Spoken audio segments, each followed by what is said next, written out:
Hi mga ka-Bible, Wednesday today at meron akong Bible verse na gustong i-share sa inyo ngayong araw from the book of Marcos chapter 6 verse 45 hanggang 52.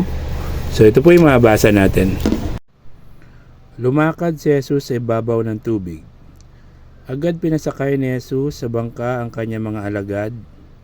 Sila ay pinauna niya sa Bethsaida sa kabilang ibayo ng lawa, habang pinapauwi naman niya mga tao.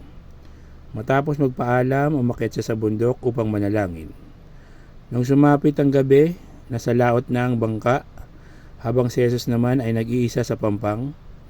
Nakita niyang nahihirapan sa pagsagwan ang kanyang mga alagad dahil pasalungat sila sa ihip ng hangin. Nang madaling araw na, sumunod sa kanila si Jesus na naglalakad sa ibabaw ng tubig.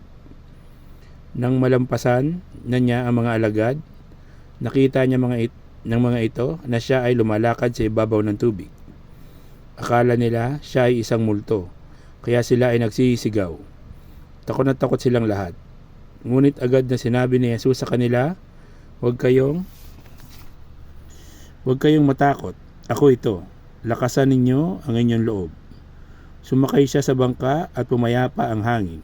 Sila'y lubhang na mangha, sapagkat hindi pa nila nauunawaan ang tunay na kahulugan na nangyari sa tinapay. Hindi pa ito abot ng kanilang isip. So yun po yung mensahe sa atin ngayong araw ng Marcos chapter 6 verse 45 hanggang 52. Sana po is nagustuhan nyo yung Bible verse natin ngayong araw, at kung nagustuhan nyo, please follow, like, and share the videos at subscribe din kayo sa aking YouTube channel sa magsisi at talikuran ng ating mga kasalanan, dahil ang second coming ng Panginoong Jesucristo ay malapit na pong dumating. Magbabautismo sa tubig para sa kapatawaran ng kasalanan sa pangalan ng Panginoong Jesucristo. So you cannot enter to the kingdom of God unless you become born again.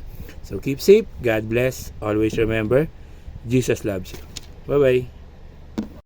Hi mga ka-Bible, Tuesday today at meron akong Bible verse, Wednesday today at meron akong Bible verse na gustong i-share sa inyo ngayong araw from the book of Lucas chapter 6 verse 46 hanggang 49. So ito po yung mabasa natin.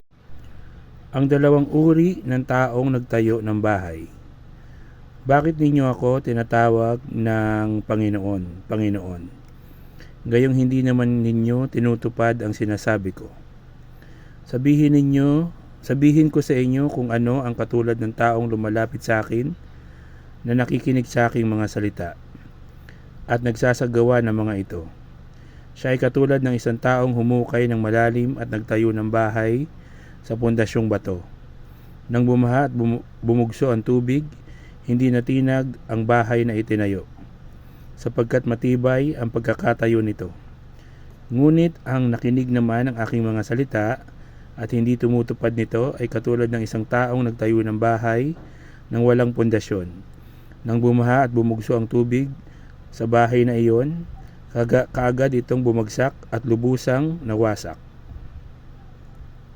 So yun po yung mensahe sa atin ngayong araw ng Lucas chapter 6 verse 46 hanggang 49. So keep safe, God bless, always remember, Jesus loves you. Bye-bye.